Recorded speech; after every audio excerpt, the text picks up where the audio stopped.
Here we're going to look over this universal Mercury II model CX 35mm half frame camera.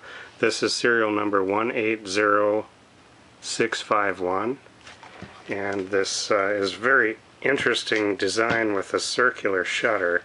And we'll just first demonstrate that as we wind that up and press the shutter button, we can watch this. We can see that that's working. And if we wind this up and step it down through the different shutter speeds, we can see here, if we open up the back here, now I've set that to 1/1000th of a second. You see that going very quickly. And if we then set this down to a 300th, it's noticeably slower. If we go to a 200th, strange increments on this camera, again works. Down to 1/100th.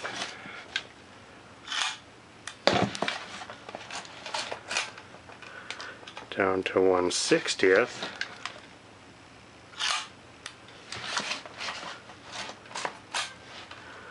Down to 1/40th. And next is 1/30th.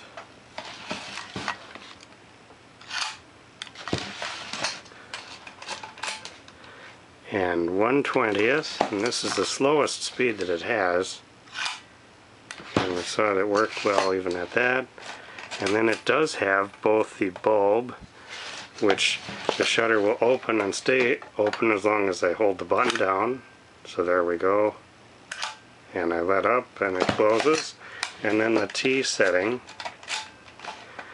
which is for time, where it will open when I initially press the button and stay open even with my finger off until I press it again, and then it shuts. So that's all working just fine. And we could see here that while winding it, the film transport is working. The pressure plate over here looks good. The door looks to be in good condition. And the back closes properly. It's got the release on the bottom, snaps shut. Focusing the lens is done simply by rotating all of this, and we can see the lens moving in and out as I do that. This is the aperture, and I see the blades opening and closing down inside the lens. And if we want, we can take this lens all the way out. There were some different lens options with this one. This particular one is the f3.5 35mm universal tricore lens, serial number 115874. Blades look oily. That typically isn't a problem with this type of camera because you're not requiring speed of opening and closing. But threads are in good condition, and the lens screws back in properly. It's got a rewind button here, which then you can wind the film back here. And I'm sure that if we look in the back here, what that effectively does is it allows the sprockets to freewheel so that it can be rewound back into the cassette. And then when we turn that back, they no longer will go back, and it advances with the shutter.